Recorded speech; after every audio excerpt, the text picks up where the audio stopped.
Tishman International отпразнува официалното откриване на бизнес комплекса София Airport Center през октомври 2012 година, с церемония, на която присъстваха голям брой гости и официални лица.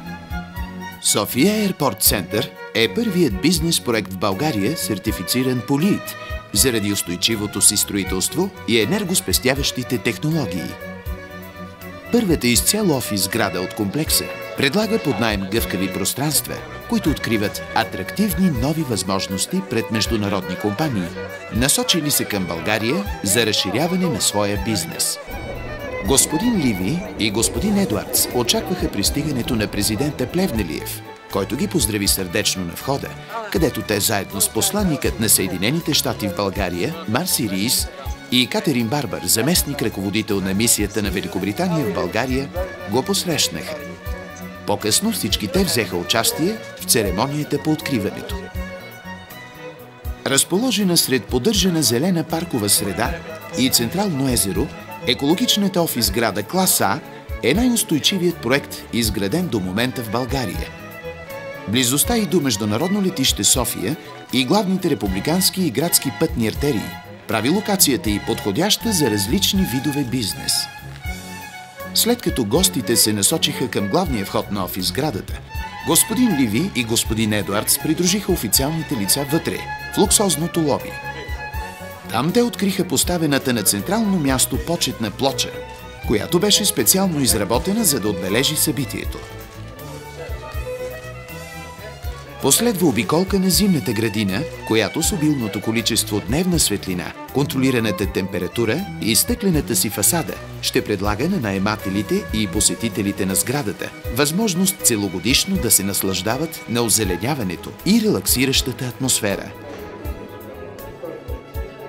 Домакините разказаха и за техническите характеристики на сградата. Специално проектиран стъклен двоен под. Те показаха как е изпълнено окабеляването, което обезпечава процесите на пренос на данни и телекомуникации и дава възможност за гъвкавост на разпределението. Дами и господа, добре дошли на официалното откриване на София Airport Center. Моля, посрещнете водещия тази вечер, господин Ники Кънчев. Добър вечер, уважаеми госпожи и господа. Тук сме всички заедно, за да изкажем своята гордост от един голям успех. Откриването на първия в България бизнес парк, изграден изцяло според най-високите стандарти за опазване на околната среда. Най-успешната инвестиция в България през последните няколко години. Мотото на днешната церемония е "Горди с успеха". Дами и господа, аплодисменти. Представям ви изпълнителния директор на Tishman International Companies, господин Алан Ливи. Добре дошли на всички гости.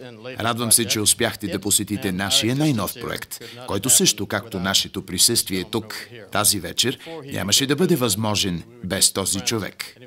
Преди да стане президент, ние бяхме просто приятели. Росен беше човекът, който активно действаше в подкрепа на България. Когато ние с Джулиан вземахме решение дали да правим бизнес в страната, и той успя да ни убеди да дойдем тук. Щастливи сме да бъдем в България, защото ролята, която имаме, е много интересна и вълнуваща. Но тази вечер не е в такава степен за нас, колкото е за България. Както беше споменато, да бъдем горди с успеха е нашето мото и модел на работа. Построихме устойчива сграда, сертифицирана по LEED, която функционира в съответствие с околната среда и пести енергия. По-важното тази вечер обаче е, че се радваме да засвидетелстваме уважението си към някои от вашите олимпийци, които са заедно с нас, за да можем да отпразнуваме участието им на Олимпийските и Параолимпийските игри в Лондон тази година. Заради вярата ни в здравословния начин на живот, както и желанието ни да отдадем почит на българските спортисти, се радваме, че можем да споделим този момент с тях. Нашето желание е да им помогнем да продължат да тренират, да работят за успехи на Олимпийските игри, а и в спорта като цяло, изграждайки здравословна атмосфера, за каквато вярваме, че ще допринесе и нашата сграда. Ето защо направихме финансови дарения на техните спортни федерации, за да ги подпомогнем в по-нататъчните им тренировки и други нужди, които имат. Така че след приключването на официалната част тази вечер ще преминем към забавната. И всички ще имате възможността да се срещнете лично с олимпийските състезатели, които ще се качат при нас. И съм убеден, че ще бъдете толкова горди с тях, колкото наистина заслужават. И последно, благодаря ти, София. Благодаря ти, България. Благодаря, че ни накарахте да се чувстваме добре дошли. Дами и господа, президента на Република България, господин Росен Плевнелиев. Скъпи Алън, Джулиан, уважаема госпожо посланник, всеки успех се базира на правилната концепция. Големия успех се базира на концепция, която идва от бъдещето. Благодаря ви, че в далечната 2006 година, когато започнахме да работим заедно, ми дадахте възможност да бъда част от бъдещето. Ние бяхме един екип. Имахме обща визия, но и знаехме, че ще полагаме много усилия. Днес всички ние тук виждаме резултатът. Този прекрасен комплекс, тези сгради, тези зелени площи, по най-високите световни стандарти за устойчиво строителство. Не просто строителство, а строителство, което идва от бъдещето. Продукти, които идват от бъдещето. Работни места. Площи, които задават посоката на развитие, са нещо, което аз днес мога не просто само да аплодирам и не просто само да ви благодаря, но отново да се науча от вас, вече и като президент. So, dear Alan and Julian and all the friends from Tishman and from the Bulgarian American Chamber of Commerce. Скъпи Алън и Джулиан, приятели от Тишман и Американската търговска камера в България. Наистина трябва да ви благодаря за това, което научих от работата си тук, защото това, което виждаме, е начинът, по който искам да бъде позиционирана страната ми. Начинът, по който искам да допринеса заедно с вас за бъдещето на страната ми. Не просто концепция и не просто инвестиции за милиони и милиарди, а правилната концепция. Атмосферата, която създадохте тук, в България, за успех, за световно качество, за концепции, ориентирани към бъдещето и усърдна работа, за реализирането на проекти, които имат смисъл за бизнеса, за инвеститорите, за компаниите, за високотехнологичната индустрия, но най-вече за страната, за града и за региона. Заради това, с ръка на сърцето си, искам да ви кажа благодаря. Алън, Джулиан, също така искам да ви благодаря за това, че засвидетелствате уважение към спортистите ни. Тези български герои, които показват бъдещето на младото поколение на България и полагат много усилия за успех. Благодаря на всички и успех. Благодарим ви, господин президент. Ваше превъзходителство, госпожо Риис.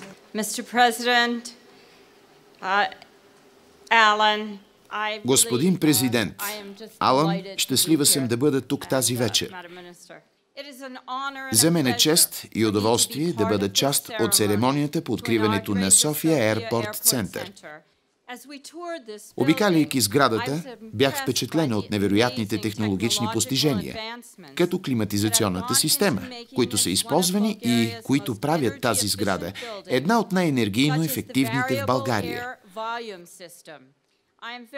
Изключително се радвам да видя, че Тишман, американска компания с дългогодишна история и голямо бъдеще в България, дава пример с първата офис сграда, сертифицирана по LEED.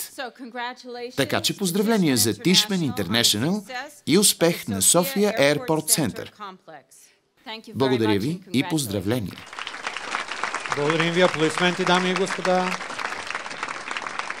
Сега към един друг, Джулиан. We at Tishman have many people to thank. Ние от Тишман трябва да благодарим на много хора, които ни помогнаха да създадем този комплекс. Първо, господин президент, трябва да ви благодарим, че ни помогнахте и убедихте да направим инвестицията си тук, в България. Също така трябва да благодарим на нашите архитекти.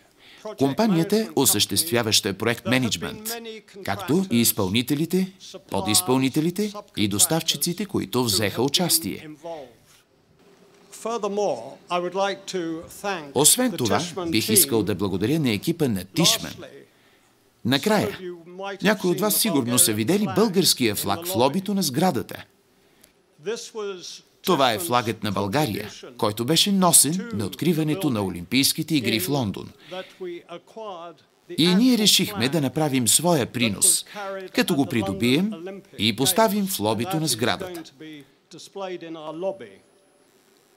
Дами и господа, благодаря ви.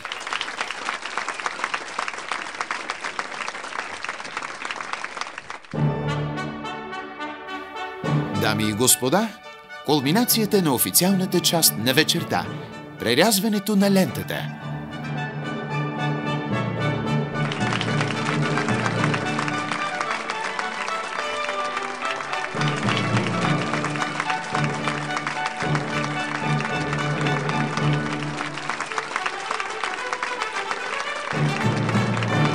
За много години и нека Божието благословение да бъде на всички вас. На добър час!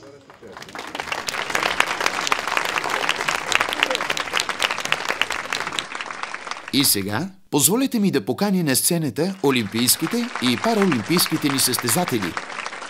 Мария Гроздева, Йордан Йовчев, Стела Енева, Радослав Златанов, Илия Лалов, Детелин Далаклиев, Александър Александров, Красимир Янински, златните момичета на България.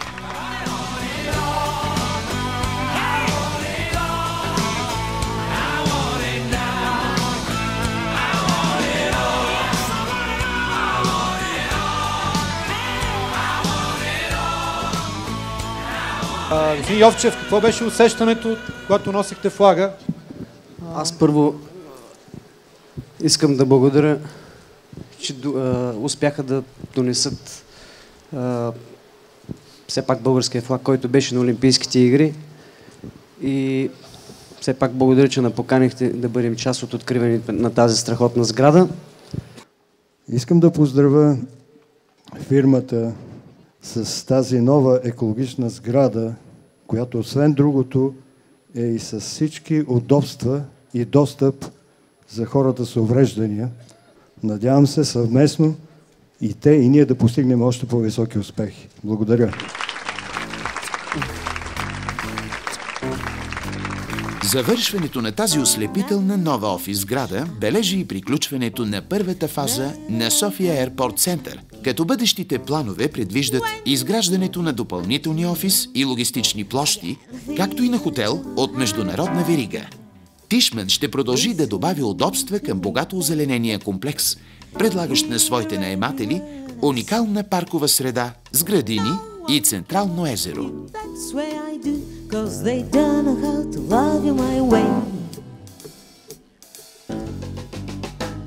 Everybody's got the fever, but there's something you should know. Fever isn't such a new sin, fever started long ago. Fever when you kiss me, fever when you hold me tight, fever in the morning, fever all over through the night.